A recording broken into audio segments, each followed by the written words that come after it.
Long before Lyndon B. Johnson bragged about Jumbo, the White House had Warren G. Harding and Jerry. That's the name he gave to his genitals. This president was so consumed by a sexual addiction that he turned the Oval Office into a site of secret debauchery. He engaged in trysts inside a cramped shoe closet in the middle of the workday, while Secret Service agents stood guard against a jealous, unstable wife just rooms away. This is the file on the most pathological love letters ever written by an American president. In the late 1890s, looking at him meant seeing the biological perfection of a statesman. He possessed a massive, noble head, prematurely silvering hair, and heavy, dark eyebrows that gave him the gravity of a Roman senator. His voice was a deep, resonating baritone that could soothe a crowd of thousands without a microphone. One contemporary observer famously remarked that no man could ever be as much of a president as Warren Harding looked. The granite was hollow. Beneath that majestic exterior lay a psyche made of crumbling chalk. Harding was a pathological pleaser. He possessed a porous personality that absorbed the will of whoever was standing closest to him. Standing with a conservative, he became a conservative. Standing with a liberal, he shifted left. And standing with a woman who showed him affection, he dissolved his own judgment entirely in a desperate bid for validation. This was his fatal weakness, his hamartia. He was a man utterly incapable of enduring the word no. This psychological void formed in Marion, Ohio. He was the town's golden boy, the publisher of the Marion Star, the man who shook every hand and joined every fraternal order. Yet the fracture in his mind started in his own bedroom. In 1891, he married Florence Kling, a woman who would become both the architect of his rise and the jailer of his soul. Florence refused to be a submissive Victorian wife. 5 years older than Warren, she was the daughter of the richest, most ruthless banker in town, a man who despised Warren and threatened to shoot him at the altar. Florence married him anyway. She was sharp, ambitious, deeply superstitious, and domineering. In their marriage, she acted as the general. Warren was the friendly lieutenant who followed orders. He called her the Duchess. To the public, it sounded respectful. In private, it carried the weight of a subordinate addressing his commanding officer. Shortly after their marriage, Florence developed floating kidney, a chronic, painful condition that, in the medical context of the 1890s, often required long periods of bed rest and abstinence. Their marriage became sexless almost immediately. For over a decade, Warren Harding lived in a state of profound physical repression. He was a man with a voracious libido, trapped in a house that smelled of medicine and echoed with Florence's sharp instructions on how to run his newspaper. The Duchess saved his business. She marched into the office and managed the pennies with an iron fist, but she emasculated her husband in the process. She managed his money, she picked his clothes, she directed his political speeches. Warren was reduced to a beautiful instrument played by his wife's hands. The pressure of this existence, the gap between the virile public image he projected and the submissive, sexless private life he endured, fractured his mind. He began suffering from nervous breakdowns, checking himself into the Battle Creek Sanitarium to escape the suffocation of his home life. During these periods of rest cure, the separation began. He learned to compartmentalize. He realized that to survive Florence, he needed an escape valve. He needed a space where he wasn't managed, but worshipped. By 1905, Harding was approaching 40. He was lieutenant governor of Ohio, richer and more handsome than ever. Inside, he was starving. The Roman senator was merely a shell. The man inside was a repressed adolescent, desperate for a woman who would let him be the dominant force. He was walking through Marion, Ohio, tipping his hat to neighbors while his internal world boiled over with fantasies that had no outlet. He was looking for a vessel to pour his frustrations into. The danger lived right down the street, in the form of a woman who was the exact opposite of Florence: tall, vivacious, intellectual, and dangerously bored. The mask was in place, but Warren Harding was already unzipping the suit of respectability. The door to the forbidden room was opened by a woman named Carrie Phillips. The volatility of this relationship was forged in the suffocating claustrophobia of small-town Ohio. Marion was an ecosystem where everyone knew everyone's business, a place where morality was strictly policed by church socials and front porch gossip. In this ecosystem, the Hardings and the Phillips were practically royalty. James Phillips was a dry goods merchant and one of Warren's closest friends. They drank together, played cards together, and vacationed together. Their wives, Florence and Carrie, maintained the polite, icy veneer of social friendship required of their station. But beneath the surface, a tectonic shift was occurring that would eventually threaten the stability of the American government. Carrie Phillips stood as the total antithesis of Florence. If Florence was the harsh, medicinal reality of winter, Carrie was the humid, dangerous heat of August. She was tall, statuesque, with a flush complexion and a sharp, demanding intellect. 8 years younger than Warren, she possessed a physical vitality that the sickly Florence had lost decades ago. But more importantly, Carrie was bored. She found the provincial life of Marion suffocating. She hungered for passion, for drama, and for a man who could match her intensity. When she looked at Warren G. Harding, she didn't see the bumbling, henpecked husband that Florence managed. She saw a magnificent physical specimen who was visibly starving for affection.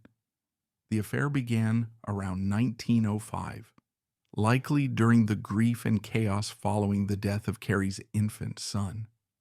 It started as emotional solace, but violently pivoted into a physical obsession that spanned continents and decades.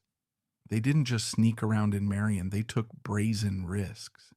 They traveled to Europe together with their oblivious spouses, playing a dangerous game of footsie under the dining tables of Berlin and Paris.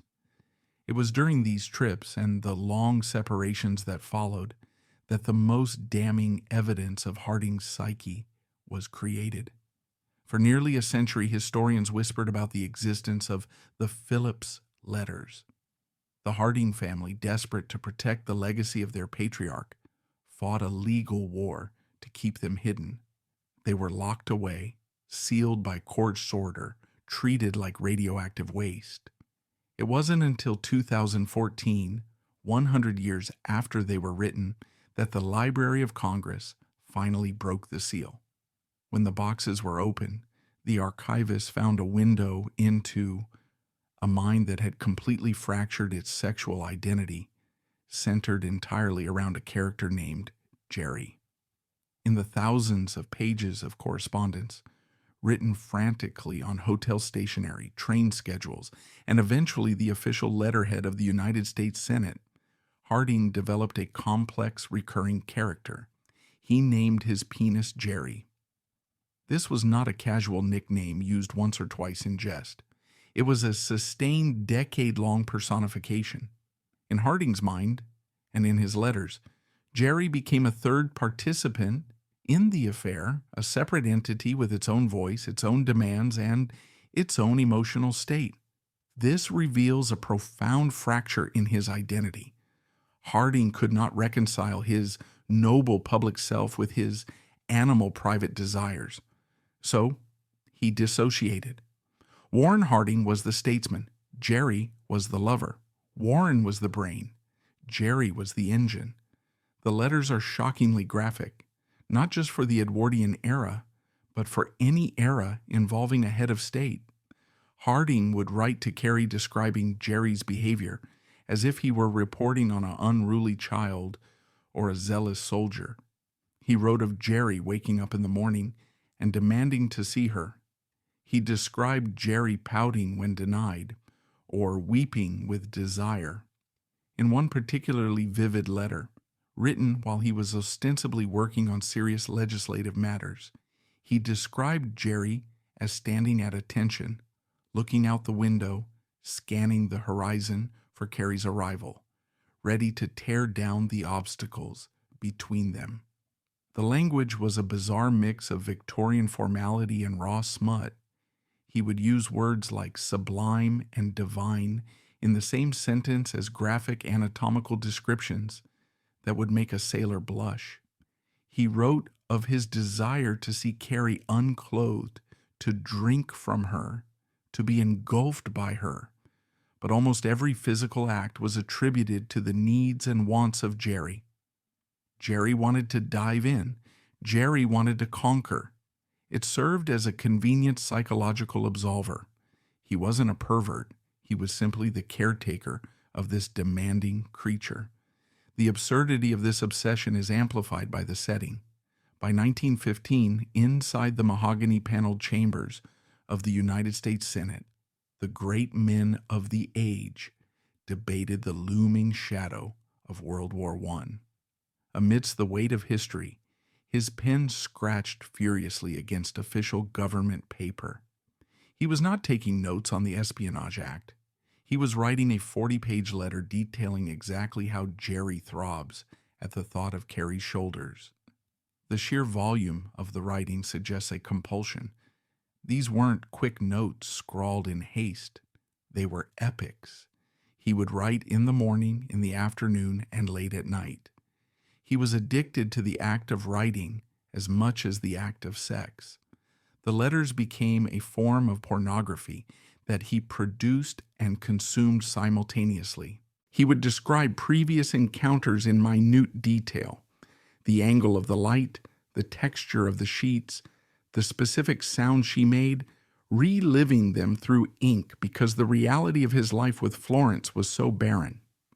Carrie Phillips, for her part, was not a passive recipient of these manifestos. She fed the fire. She wrote back, matching his intensity, demanding his devotion.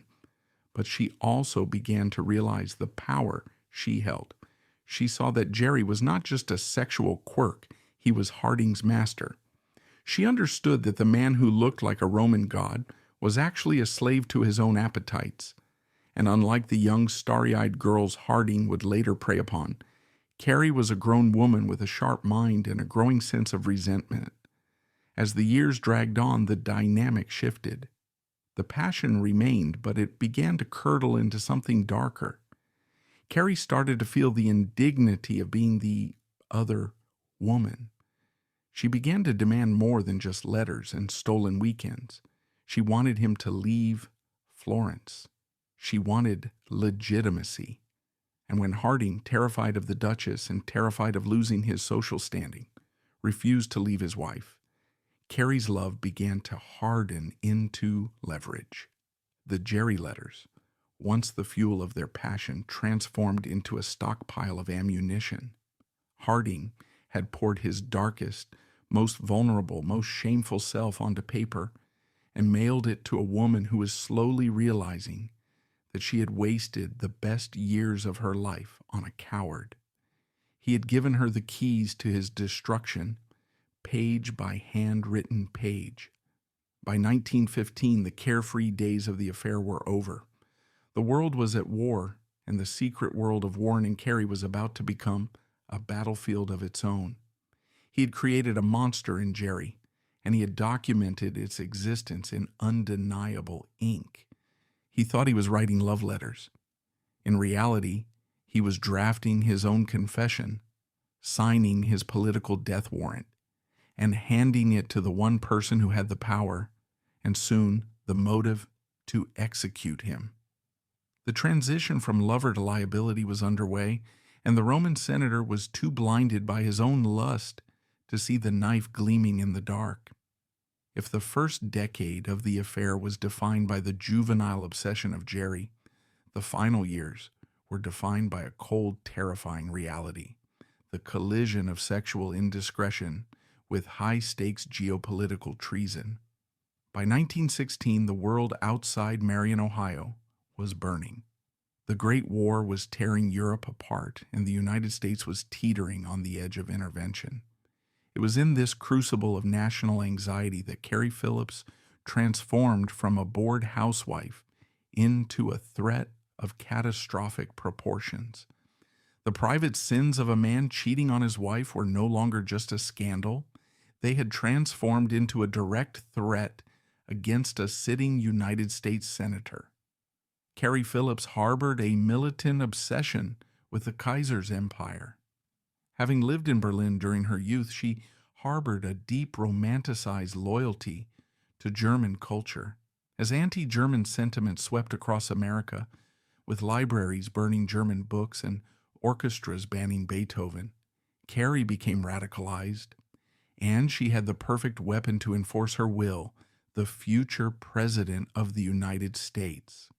The dynamic in the Jerry letters changed drastically. Carrie began to issue ultimatums. She demanded that Harding, as a member of the Senate Foreign Relations Committee, vote against declaring war on Germany. She threatened to expose their affair, to release the letters, to destroy his reputation if he supported the Allies. The gravity of the situation was absolute. A United States senator was being blackmailed by his mistress to alter national foreign policy during a time of war. Harding was paralyzed. His hamartia, his desperate need to please everyone and avoid conflict, left him caught in a torture chamber. If he voted for war, Carrie would destroy him. If he voted against war, the Ohio voters would destroy him. In the end, Harding voted for war in April 1917, but only after agonizing delays and frantic pleading letters to Carrie. This betrayal broke whatever romantic spell remained between them. Carrie Phillips was now a woman scorned, not just emotionally, but ideologically. She realized that Jerry and his owner were weak, and in the ruthless arithmetic of 1920s, politics, weakness is a commodity to be exploited. As the 1920 Republican National Convention approached, the stakes became existential. The Republican Party was desperate to retake the White House after 8 years of Woodrow Wilson. The convention in Chicago was a sweltering, chaotic mess. None of the frontrunners could secure the delegates.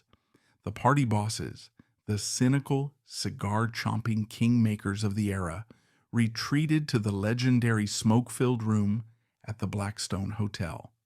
They needed a compromise candidate. They needed someone who looked like a president, someone obedient, someone safe. They chose Warren G. Harding. It is one of history's greatest ironies. They picked Harding because they thought he was the safe choice, a man with no enemies, no controversial opinions, and a pliable personality. They had no idea they were strapping the party to a ticking time bomb. The moment Harding secured the nomination, the phantom of blackmail stepped out of the shadows. Carrie Phillips made her move. She didn't just want an apology. She wanted compensation for 15 years of wasted life. And she had the leverage to name her price. She possessed hundreds of letters, the graphic, embarrassing, career-ending testimony of Jerry. If those letters were published in a newspaper during the general election campaign against James Cox, Harding wouldn't just lose, he would be destroyed. The scandal would be an atomic event, adultery, perversion, and the revelation that the Republican nominee had been sleeping with a suspected German sympathizer. Harding, true to his nature, crumbled. He was terrified. He couldn't handle the confrontation. He confessed the situation to the party insiders. The fixers had to step in. The Republican National Committee, RNC, functioned less like a political organization and more like a high-stakes cleanup crew. Enter Albert Lasker, an advertising genius and wealthy power broker for the party. Lasker and the campaign managers realized that they couldn't just threaten Carrie Phillips. She was too volatile, and she had the evidence. They had to buy her. The negotiations were sordid and transactional. This was not a settlement. It was a purchase of silence. The party agreed to pay Carrie Phillips the staggering sum of $25,000 up front, equivalent to nearly $400,000 in today's currency. In addition, they promised a monthly stipend of roughly $2,000, around $30,000 today, for as long as Harding was in office. But money wasn't enough. The risk of Carrie talking to a reporter or simply being seen near Harding was too high. The party bosses decided that she needed to disappear. They couldn't kill her, that was too messy, so they opted for a gilded exile. They arranged for Carrie and her husband, James Phillips, who was by now fully aware of the affair and complicit in the blackmail, accepting his share of the blood money, to go on an extended luxury vacation to the Orient. In the summer of 1920, while Warren Harding sat on his front porch in Marion, campaigning on a slogan of America First and wholesome family values, his campaign managers were frantically ushering his mistress and her cuckolded husband onto a steamship bound for Japan. The hypocrisy is suffocating. The very funds raised to restore American dignity were being used to traffic a mistress out of the country to hide the candidate's sexual pathology. The deal was struck. The money changed hands. The letters, most of them, were supposedly secured, though Carrie, shrewd to the end, kept a stash for insurance. As the ship pulled away from the dock, carrying the Phillipses toward Asia, Warren Harding breathed a sigh of relief. He was safe. He was the nominee. The path to the White House was clear, but the psychological toll was immense. Harding entered the general election, knowing that he was a fraud. He knew that he hadn't won the nomination on merit. He had slipped in through the back door. He knew that his presidency was already mortgaged to the men who had paid his ransom. He was no longer a free man. He was an asset owned by the Republican machine. They had cleaned up his mess, and now they owned him body and soul. And Florence, the Duchess, knew. She always knew. She watched the machinery of the party erase Carrie Phillips from the map, and she learned a valuable lesson. Power can bury anything. If the party could make a woman disappear to Japan, what else could they do? What else could be hidden in the shadows of the executive branch? Harding won the 1920 election in a landslide. It was the greatest popular vote margin in history up to that point. The people loved him. They cheered his noble face and his soothing voice. They had no idea that the man waving from the train platform was a man who had just bought his survival with hush money. However, the cleaning of Carrie Phillips had an unintended side effect. It left a void. Harding was an addict. He was addicted to adoration, to the thrill of the illicit, to the release of his nervous energy. Carrie was gone. Florence was as cold and controlling as ever. The pressure cooker inside him began to build again. He was about to become the most powerful man on earth, with the entire resources of the federal government at his disposal. And nature abhors a vacuum. As the Hardings packed their bags for Washington, D.C., the phantom of Carrie Phillips faded into the mists of the Pacific Ocean. But a new danger was already waiting. She was young, she was blonde, she was obsessed, and she was already in the Capitol, waiting for her idol to arrive. The tragedy of Carrie Phillips was a tragedy of peers, adults making dangerous choices. What was coming next was something far darker. The era of the Jerry letters was over. The era of the coat closet was about to begin. The grotesque was graduating from the bedroom to the Oval Office. If Carrie Phillips was a raging fire that threatened to burn Warren Harding's house down, Nan Britton was the soft, suffocating quicksand that would eventually swallow his legacy whole.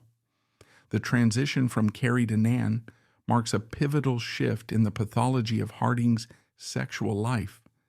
With Carrie, he was engaged in a combat of equals, a dangerous game with a woman of status, intellect, and leverage. With Nan Britton, the dynamic collapsed into something far more predatory and pathetic. It was no longer about passion or romance. It was about the exploitation of a fantasy.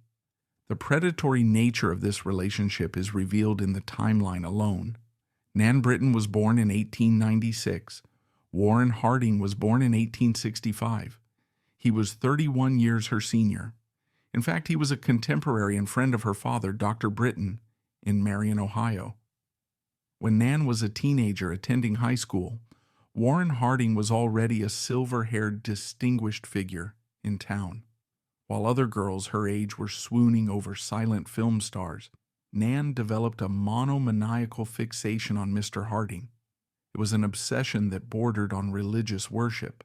In her own memoirs, which would later scandalize the world, Nan described wandering the streets of Marion, walking past the Harding house just to catch a glimpse of him on the porch. She covered her bedroom walls not with pennants or photos of friends, but with campaign posters of Warren G. Harding. She stalked him with the innocent, terrifying intensity of a teenage crush. Harding, for his part, was aware of her. He would see the young girl staring at him from the sidewalk. He would smile that famous, benevolent smile, the smile of a kindly uncle. But beneath the mask, the Jerry persona was already taking notes. He didn't see a child. He saw a potential audience. The affair did not truly begin until 1917. Nan was now 20 years old, living in New York City, ostensibly trying to find work as a secretary. She was alone, naive, and broke. She reached out to the one man she believed could save her, Senator Warren G. Harding. She wrote to him asking for help finding a job. Harding's response was immediate and telling. Instead of sending a letter of recommendation or offering fatherly advice, he arranged to meet her in New York, alone. The meeting took place at the Manhattan Hotel. This was the moment the grotesque shifted gears. A 52-year-old United States Senator, a man ostensibly representing the moral backbone of the Midwest, walked into a hotel room to meet a 20-year-old girl who had grown up watching him from afar. The power imbalance was absolute. Nan was trembling with awe. She was meeting her God. Harding was trembling with something else entirely. According to Nan's later testimony, there was no courtship. There was no romance. There was only the immediate, clumsy satisfaction of an urge. They became lovers that very day. Harding told her that she was the most beautiful thing he had ever seen. He fed her the lines that Jerry had been rehearsing for years. For Nan, it was the fulfillment of a lifelong dream. For Harding, it was a relief. Unlike Carrie Phillips, Nan didn't demand political favors. She didn't threaten him. She didn't judge him. She simply worshiped him. She was the perfect vessel for his ego, young, pliable, and utterly devoted. This initiated the hotel era of their relationship, a period defined by squalor and risk. Whenever Harding traveled to New York or Chicago for political business, he would arrange to meet Nan. These were not glamorous affairs in the presidential suites of the Ritz. Harding, despite his wealth, was oddly cheap when it came to his vices, perhaps because he needed to keep the paper trail invisible. They met in mid-range commercial hotels, the kind frequented by traveling salesmen. They would register under false names. Mr. and Mrs. Harding was too dangerous, so they used aliases like Mr. Hatry, or simply checked in separately.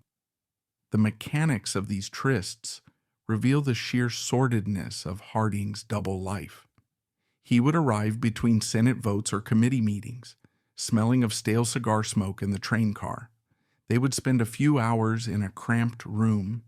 He would unburden himself of his political stresses physically, using Nan as a release valve. And then the transaction would occur. He never gave her large sums of money like he did with Carrie Phillips, who demanded thousands. With Nan, it was petty cash. Before leaving the hotel room, he would peel off $30 or $40. sometimes a few hundred if he was feeling generous, and tell her to buy herself something nice or to pay her rent. Nan recounted a specific recurring habit that is almost cinematic in its creepiness. Harding would often tuck the bills into her stocking tops. It was a gesture that stripped away any pretense of romance and laid bare the reality. He was a powerful man paying for access to a young woman's body, treating the daughter of his old friend like a common prostitute, even if neither of them would dare use that word. But the recklessness was escalating. In the summer of 1919, the Republican machine was gearing up to nominate Harding for president. The eyes of the nation were beginning to turn toward him. He was under scrutiny. And it was exactly at this moment, the most dangerous possible moment, that the inevitable biology of their affair caught up with them. In January 1919, in his Senate office, a space meant for the drafting of laws and the governance of a nation, Warren Harding and Nan Britton conceived a child. The setting is important. They weren't even in a hotel this time. They were in the Senate office building. The sheer audacity of it is breathtaking.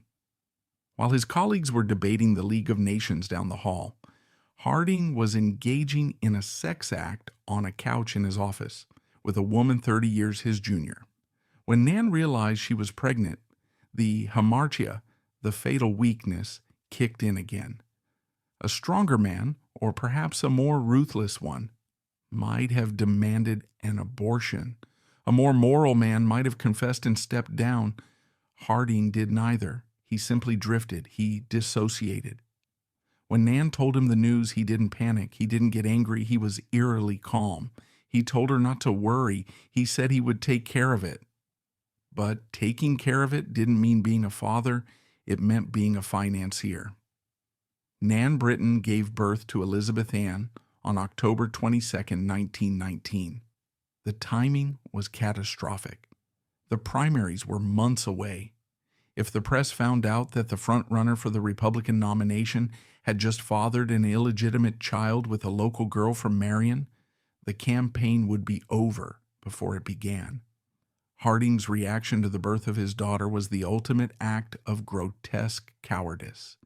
He never went to see the baby. He never held her. He never looked at a photograph of her. He refused to acknowledge her existence in any tangible way. To Harding, Elizabeth Ann was not a human being. She was a situation. She was a line item in his personal ledger of sins. He began sending money more regularly now. The envelopes of cash became a lifeline for Nan, who was struggling to raise the child alone in a society that stigmatized unwed mothers as pariahs. Harding urged her to keep the baby secret, to hand her over to relatives, to keep her hidden. He was managing his own flesh and blood with the same detached incompetence that he would later use to manage the national economy. As 1920 dawned, the contrast between Harding's public and private lives became schizophrenic. On the front porch in Marion, he was the picture of domestic bliss, posing for photos, with Florence petting their dog, Laddie Boy, and talking about the sanctity of the American home. He campaigned on law and order. He campaigned on family values. Meanwhile, in a small apartment in Asbury Park, New Jersey, his secret mistress was nursing his secret daughter, waiting for the next envelope of cash to arrive. The voters saw a saint. The reality was a man who had effectively abandoned his own child to protect his ambition. Unlike Carrie Phillips, Nan posed no threat of blackmail nor alerted the press. She still loved him. She believed with a delusion that borders on madness that Harding actually loved her too. She believed that Jerry was real love. She convinced herself that once he was president, things would be different. She thought the White House would be a sanctuary where they could finally be together. She was wrong. The White House would not be a sanctuary. It would be a prison. And the hotel era was merely a rehearsal for the degradation that was to come. As Harding placed his hand on the Bible to take the oath of office in March 1921, swearing to uphold the Constitution, his mind wasn't on the law. It was on how he was going to sneak Nan Britton past the gates of 1600 Pennsylvania Avenue. The stage was set for the darkest chapter of the presidency. The closet was waiting. The degradation Harding inflicted upon the presidency stands in stark contrast to the sanctity of the space he inhabited. The White House stands as a temple of civic religion, far more than a mere residence. Every hallway echoes with the footsteps of Lincoln, holding the weight of the Civil War, of Roosevelt, redefining American power, of Wilson, drafting treaties to reshape the globe. It is a building designed to enforce awe, to strip away the petty vices of the men who occupy it, and replace them with the solemn gravity of the state. But when Warren G. Harding moved into 1600 Pennsylvania Avenue in March 1921, he did not elevate himself to the office. He dragged the office down to his level. And nowhere was this descent more literal, more visceral, and more grotesque than in the 5 square feet of darkness known as the coat closet. By the summer of 1921, the grotesque had evolved from a personal failing into a systemic operation. The White House under Harding had transformed into a bizarre hybrid of a speakeasy and a nervous breakdown. Downstairs in the smoky back rooms, the Ohio gang, Harding's cronies from back home, were already plotting the theft of naval oil reserves in what would become the Teapot Dome scandal. Upstairs, Florence Harding, the Duchess, was pacing the floorboards, her paranoia fueled by the astrologer Joan Quigley and her own deteriorating kidneys. She had turned the residence into a panopticon, convinced that enemies were lurking in the drapery. And amidst this atmosphere of corruption and claustrophobia, the President of the United States was busy orchestrating the logistics of bringing his mistress into the West Wing. The operation to smuggle Nan Britton into the White House was a masterpiece of humiliation. It required the complicity of the United States Secret Service, an agency created to take a bullet for the president, now reduced to the role of pimps and lookouts. The key player in this sordid theater was Tim Duran, Harding's personal valet, and a man who understood that his job security depended on his silence. The procedure was always the same, a ritual of shame played out in broad daylight. Nan Britton would arrive in Washington from New Jersey, registering at a modest hotel under an assumed name. She would then telephone the White House, using a code phrase to bypass the switchboard operators who might be loyal to Florence. The signal would be relayed to the Oval Office. The package was ready for delivery. Nan would not enter through the front door, under the portico, where dignitaries were greeted. She would approach the West Wing executive offices, trembling with a mixture of terror and arousal. She was 25 years old, a mother of a secret child, walking into the nerve center of global power to service the needs of a man old enough to be her father. When she arrived, she wasn't greeted by protocol officers. She was intercepted by Secret Service agents who scanned the hallways for the Duchess. This was the primary mission, Florence avoidance. The agents had developed a complex warning system, a series of hand signals and coughs to alert the president if his wife was approaching the executive office. And then there was the meeting itself. Historical record and Nan Britton's own meticulous damning testimony tells us that these encounters did not take place in the Lincoln bedroom. That was too dangerous. Florence monitored the linens. They did not take place on the presidential yacht, the Mayflower, where the press was always watching. They took place in the one room where a man could disappear for 15 minutes without question, the coat closet off the anteroom of the Oval Office. This was the love nest of the 29th president. Harding would usher Nan into this dark, airless box. He would close the door, plunging them into absolute blackness. Outside, just inches away through the wood, the machinery of government hummed, typewriters clacked, cabinet members argued about war debts, and standing guard right in front of the doorknob was Tim Duran, or a Secret Service agent, arms crossed, staring down anyone who might approach, terrified that the First Lady might turn the corner at any second. Inside the closet, the scene was one of frantic, fumbling desperation. There was no furniture. There was no bed. There was no romance. There was only the physical necessity of the act. Nan Britton described these encounters with a naivety that makes them all the more horrifying. They made love standing up, pressed against the wall, their feet tangling in the galoshes. The psychology of Warren Harding in these moments is a study in the grotesque.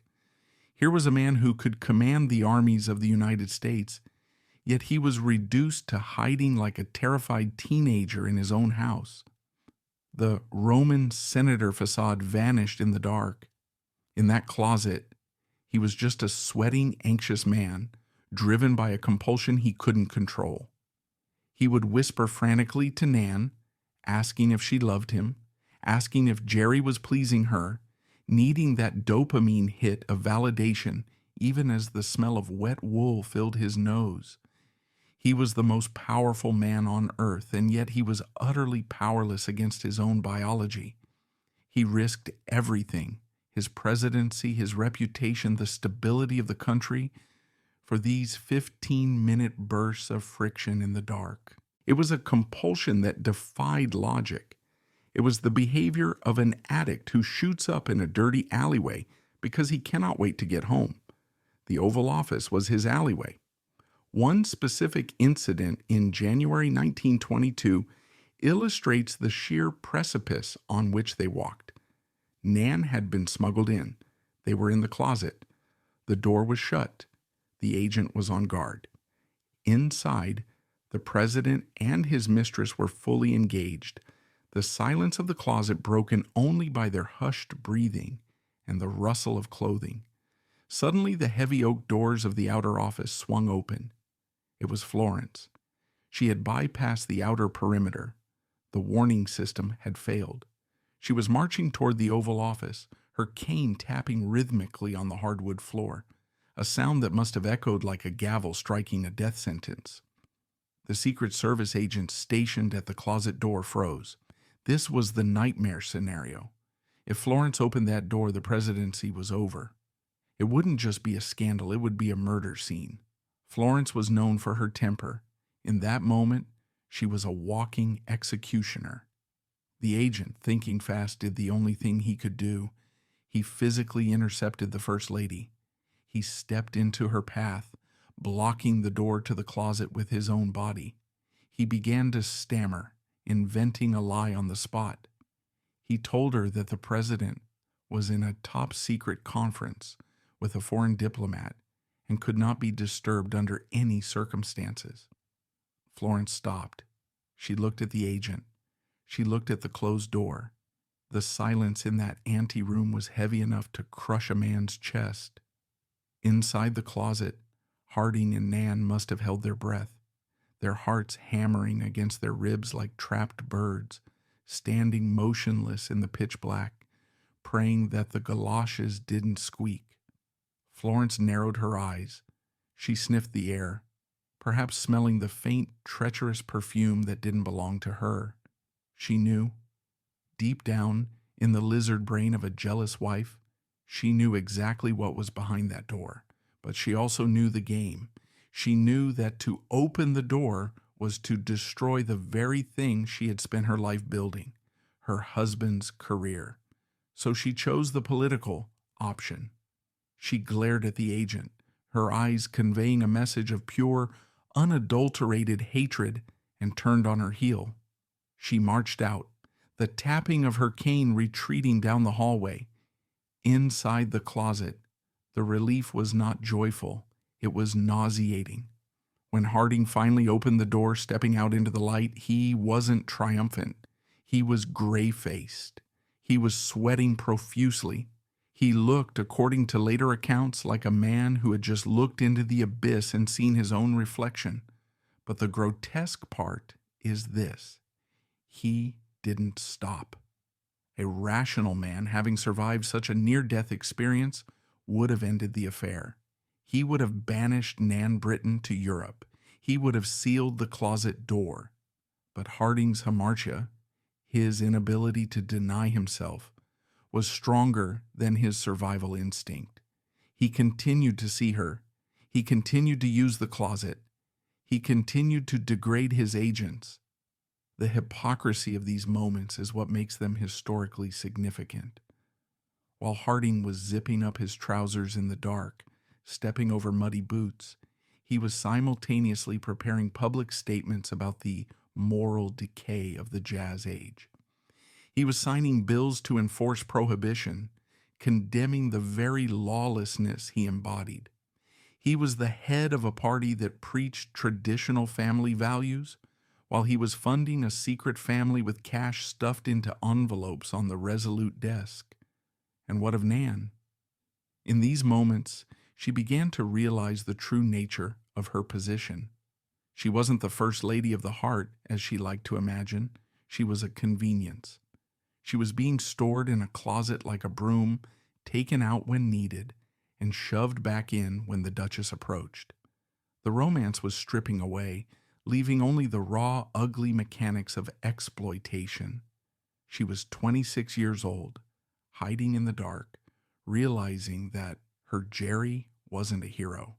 He was just a frightened old man who couldn't keep his pants on. As 1922 dragged on, the atmosphere in the White House grew toxic. The secrets were leaking. The staff knew. The maids knew. The agents knew.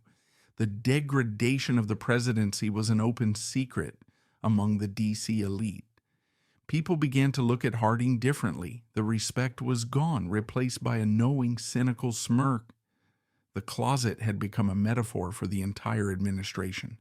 Dark, dirty, crowded with secrets, and always on the verge of being thrown open by a furious, vengeful truth. The walls were closing in, and Warren G. Harding was running out of oxygen. While the closet was the site of the physical sin, the nursery of Elizabeth Ann Britton became the site of the moral crime. Far from the sordid darkness of the White House, in a sunlit crib in Asbury Park, New Jersey, there a child was growing up with the eyes of a president, eyes she would never look into. The existence of Elizabeth Ann, born October 22nd, 1919, transforms this story from a scandal of lust into a tragedy of cruelty. In the history of American presidents, there have been rumors of illegitimate children, Thomas Jefferson, Grover Cleveland, but Harding's case stands apart for its breathtaking bureaucratic coldness. He did not deny the child's paternity to Nan. He accepted it as a matter of fact.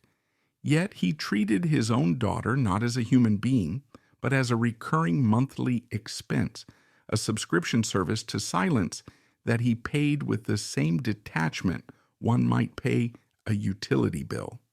The hamartia here is absolute cowardice. Harding loved the image of children. On the campaign trail, he was the benevolent Uncle Warren, famously photographed shaking hands with Boy Scouts and patting the heads of toddlers. He projected a warmth that melted voters' hearts. But when faced with the flesh and blood reality of his own offspring, he recoiled. He never requested a photograph. He never asked about her health. He never sent a toy. He effectively ghosted his own DNA. Instead, he operationalized his fatherhood through the machinery of corruption.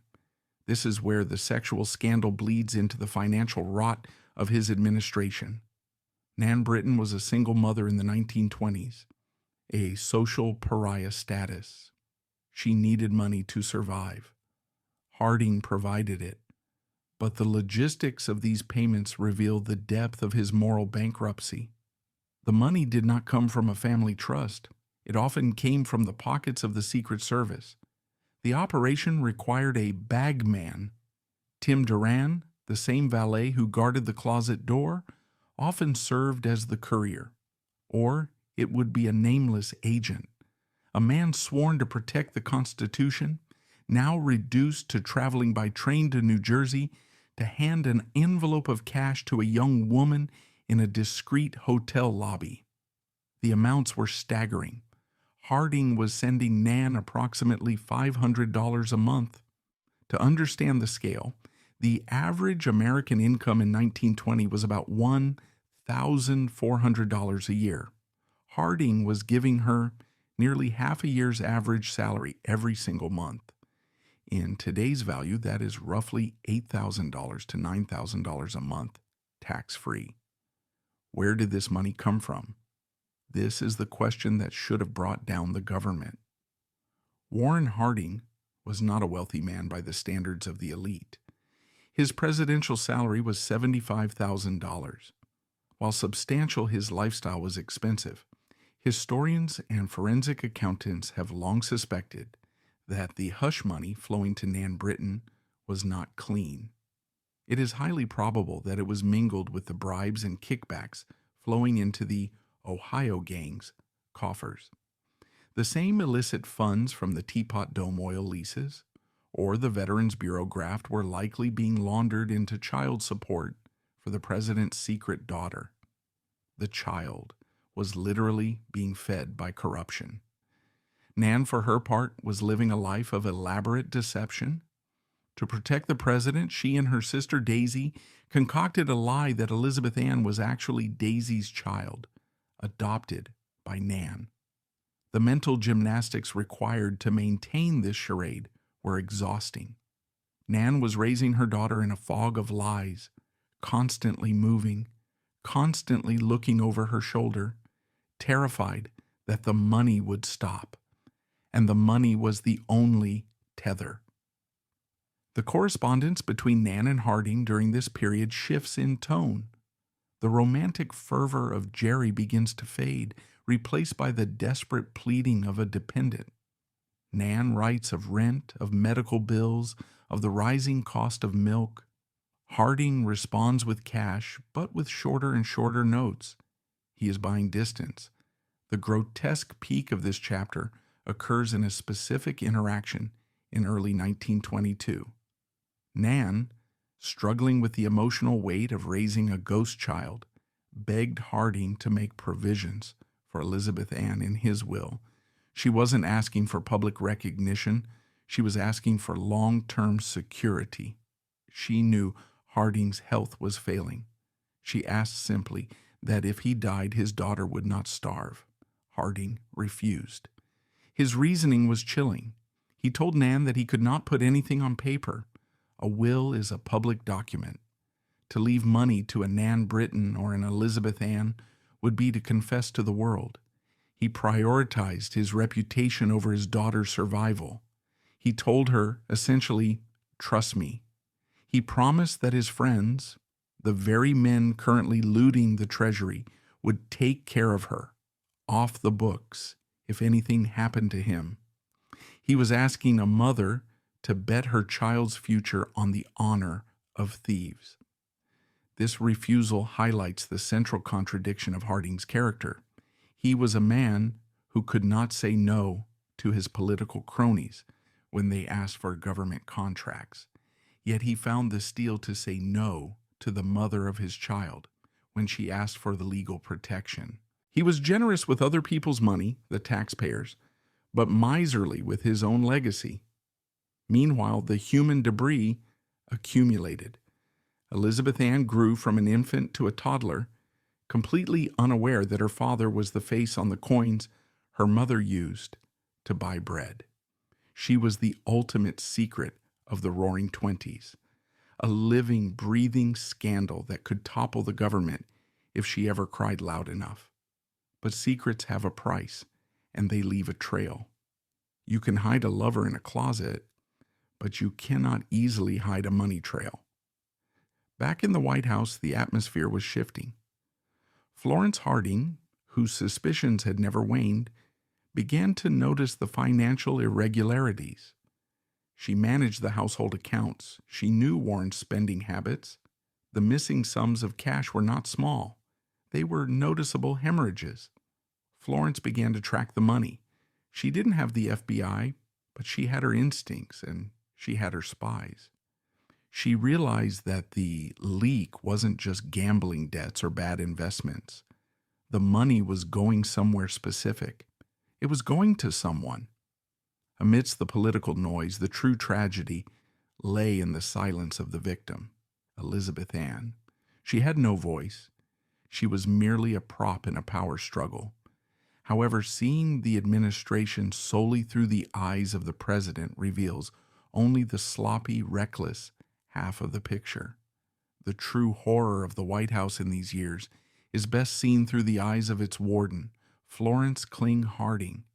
History has been unkind to the Duchess, painting her as a nagging, shrewish crone who spoiled the fun of the Roaring Twenties. This caricature misses the point entirely. Florence was not merely a jealous wife. She was a brilliant political machinist who had dragged her husband to the pinnacle of power, only to watch him dismantle their legacy one cheap affair at a time. By 1922, Florence was not just angry, she was haunting the executive mansion like a vengeful spirit while she was still alive. The atmosphere in the White House residence had transformed into something Gothic. Florence was dying. Her floating kidney condition had worsened, causing her body to swell with fluid, her heart to race and her energy to crash. She moved through the corridors with a heavy labored step, leaning on a cane, her neck often draped in wide velvet chokers to hide the ravages of age and illness. But her mind remained razor sharp, fueled by a cocktail of caffeine, adrenaline, and paranoia. She knew. There is no evidence to suggest Florence was ever truly in the dark. She possessed a terrifying intuition, honed by 30 years of managing a weak man. She knew the difference between a late-night policy meeting and a late-night tryst. She knew the specific nervous tic Warren developed when he was lying. She knew the smell of the cheap perfume that clung to the air in the West Wing, even after the windows were opened. Her response to the grotesque behavior of her husband was to turn the White House into a surveillance state. She didn't trust the Secret Service. She knew they were Warren's enablers. So she built her own intelligence network. She cultivated loyalty among the maids, the butlers, and the lower-level staff. She would grill them on who had come and gone, how long the doors were closed, and what mood the president was in. But she went further. Florence began to consult the occult, desperate for the truth that her husband wouldn't speak. She turned to Madame Marcia, a famous Washington astrologer. In dark, candlelit sessions in the private residence, Florence would pore over star charts, seeking answers in the zodiac. Madame Marcia had famously predicted that Harding would win the presidency, but would not survive his term. For Florence, this wasn't just a prophecy. It was a ticking clock. She was racing against fate, trying to keep the wheels on the bus, while Warren was busy trying to drive it off a cliff.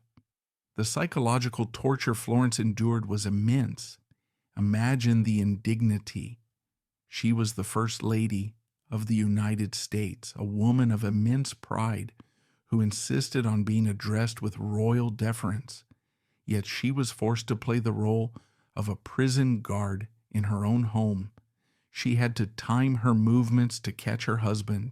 She had to listen at doors. She had to inspect the laundry. The famous closet incident detailed in Chapter 5 was not a victory for her. It was a humiliation.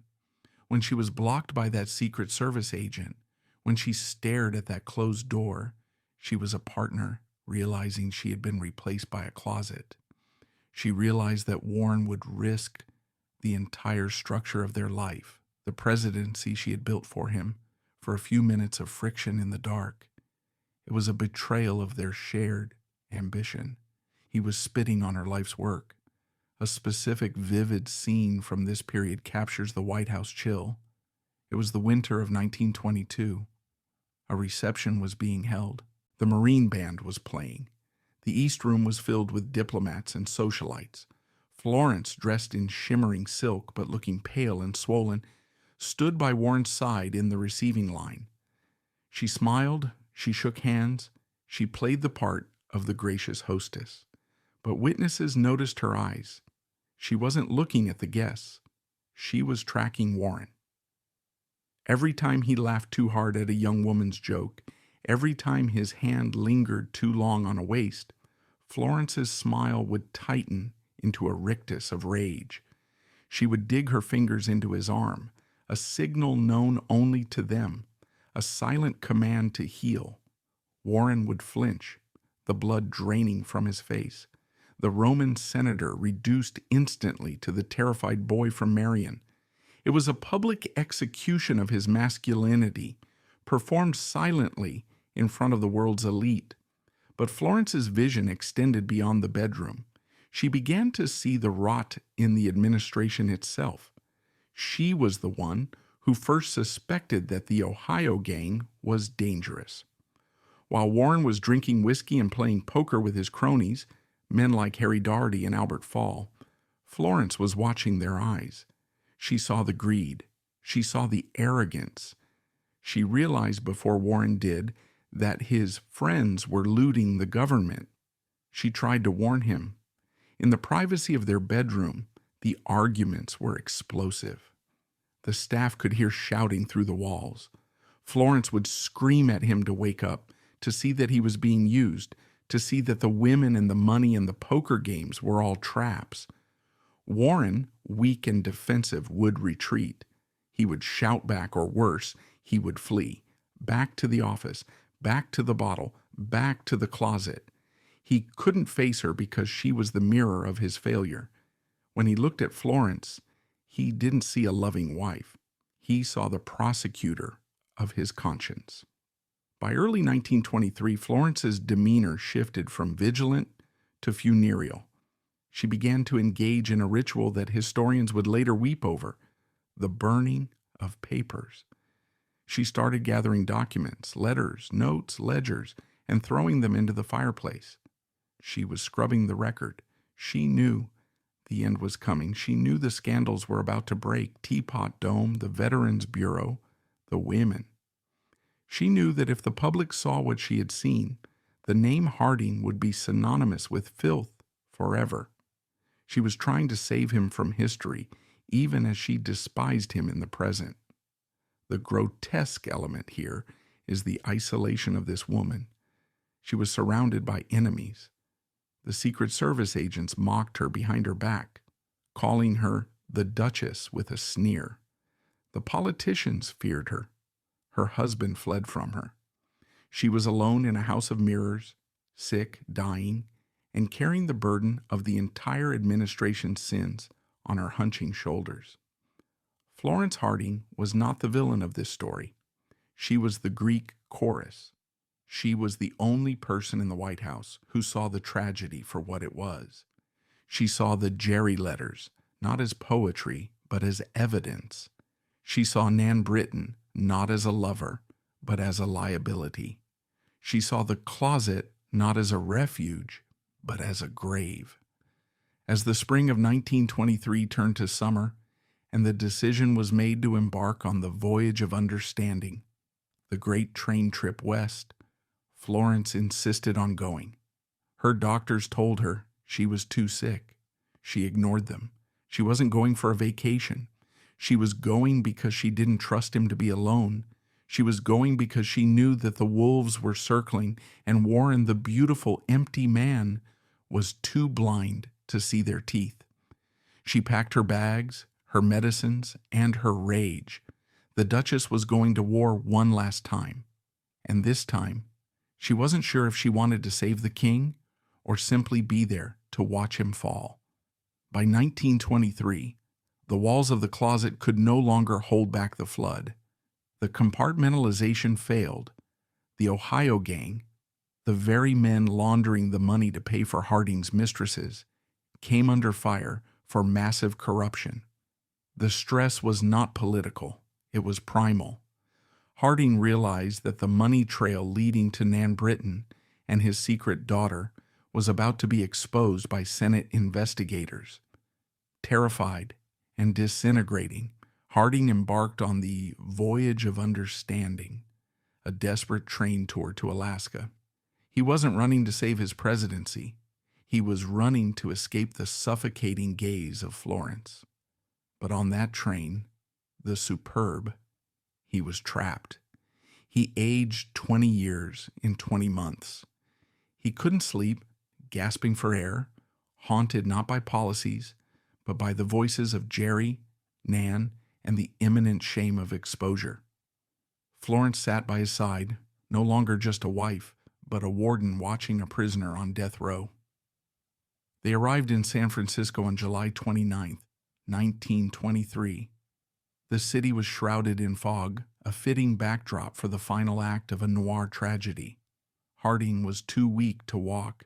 He was wheeled into the Palace Hotel, a grand cavernous structure that felt more like a mausoleum than a resort. He was taken to the presidential suite on the 8th floor. The doctors swarmed. The press camped in the lobby. The nation held its breath, but inside the suite, the circle was closing. The Secret Service agents stood guard, but this time they weren't guarding a closet door. They were guarding a deathbed. The Ohio gang was far away in Washington, burning documents. Nan Britton was in New Jersey reading the headlines, wondering if her meal ticket was about to expire. And Florence? Florence moved into the suite and locked the world out. She dismissed the specialists. She relied on the trusted and competent Dr. Sawyer. She took control of the medicine. She took control of the food. For the first time in 30 years, Warren G. Harding was completely, utterly hers. There were no mistresses here, no poker buddies, no Jerry. Just a dying man and the woman who had made him, loved him, and hated him in equal measure. As the sun set over the Golden Gate, casting long shadows across the room, the stage was set for the final mystery. The grotesque life of Warren Harding was about to end, not with a bang, but with a glass of water and a sudden violent shudder. The train had reached the end of the line. The death of Warren G. Harding on the evening of August 2nd, 1923, was not a conclusion. It was the opening bell of a 90-year war over the truth. The scene in the Palace Hotel suite was scripted by fate for maximum suspicion. At 7:30 p.m., Florence was reading a flattering article about Warren from the Saturday Evening Post to him. "That's good," he murmured. "Go on, read some more." Those were his final words. Moments later, a shudder passed through his body, and he was gone. The official cause was a stroke, later revised to a heart attack. But the grotesque nature of the event lies in the immediate aftermath. Florence Harding, the woman who had spent months burning papers and consulting astrologers, made a decision that would fuel conspiracy theories for a century. She refused to allow an autopsy. She ordered the body to be embalmed immediately. Within hours, the handsome face of the president was painted and preserved, his internal organs, and any evidence of what actually killed him sealed away forever. Was it a heart attack induced by the stress of Jerry and the corruption? Or was it, as many whispered, a mercy killing by a wife who couldn't bear to see him face the coming impeachment? That question remains the great shadow over his grave. But while Warren slept in his bronze casket, the machinery of destruction kicked into high gear. Florence returned to Washington not to grieve, but to purge. For 5 days, the fireplaces of the White House roared. Florence systematically burned boxes of letters, diaries, and official documents. She was trying to scrub Jerry, Nan, and the Ohio gang from history. She told a friend, "I am not going to let people read his mail." She almost succeeded. Florence died just over a year later in 1924, exhausted and broken. She died thinking she had saved his reputation. She was wrong. She had burned the official papers, but she couldn't burn the living evidence. For Nan Britton, the consequences of that heartbeat were immediate and brutal. The moment Warren died, the envelopes of cash stopped. The Secret Service agents, no longer beholden to a dead man, walked away. Nan was left in New Jersey with a 4-year-old child, no job and no proof. The Ohio gang had promised to take care of her. Instead, they vanished into prison cells or early graves. Desperate and destitute, Nan Britton did the unthinkable. In 1927, she published The President's Daughter. It was the first kiss-and-tell book in political history. The reaction was nuclear. The American public, still mourning their beloved president, turned on Nan with savage fury. She was branded a degenerate, a liar, a psychopath, and a nymphomaniac. The press crucified her. The Harding family called her a delusional stalker. She was dragged into court. In a series of humiliating legal battles, Nan tried to prove her story, but she had a fatal problem. She had no letters. She had destroyed hers at Harding's request. And in 1927, there was no such thing as a paternity test. It was her word against the memory of a martyr. The defense attorney for the Hardings humiliated her, forcing her to recount the graphic details of the coat closet in front of a leering jury. They painted the closet not as a site of presidential abuse, but as the fantasy of a sick woman. Nan lost. She lost the lawsuits. She lost her reputation. She spent the rest of her life living in the shadow of that closet, labeled as a fraud. But biology is patient.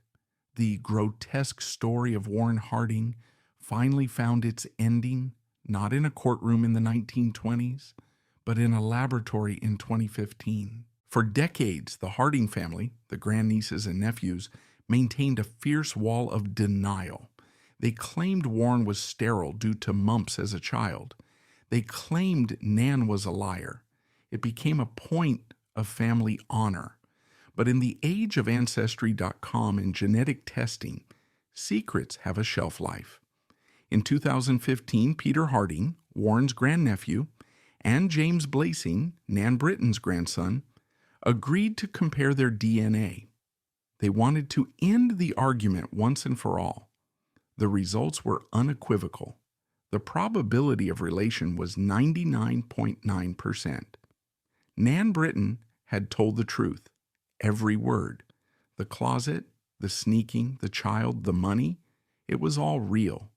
For 90 years, the American establishment had protected the reputation of a sex-obsessed hypocrite by destroying the life of a single mother. Elizabeth Ann, the ghost child, had lived her entire life being called a liar. She died in 2005, 10 years before the science could vindicate her name. That is the final tragedy. Warren Gamaliel Harding remains the avatar of a specific kind of political failure. He was not a tyrant. He built no gulags. He started no wars of conquest. By the standards of the 20th century's monsters, he seems almost benign. But he is the avatar of the grotesque because he represents the total collapse of dignity. He was a man who wore the mask of a god, but lived the life of a nervous, horny teenager. He turned the White House into a frat house. He allowed his genitals, his Jerry, to sit in the captain's chair while the ship of state sailed into an iceberg of corruption. His legacy is a moral debt. He proved that a man can look like a god, sound like a leader, and be elected by a landslide, yet remain utterly empty inside. The closet door is finally open. We see not a monster, but a small, sweating man hiding in the dark with his galoshes, terrified of his wife, while the world burned outside. And speaking of his wife, Florence Harding stood by that casket in San Francisco with a dry eye and a steel jaw. She refused the autopsy. She burned the papers. She knew the secrets better than anyone. Whether the Duchess finally silenced him, looking at the wreck of her life, and the dying man in the hotel bed, remains a shadow over history.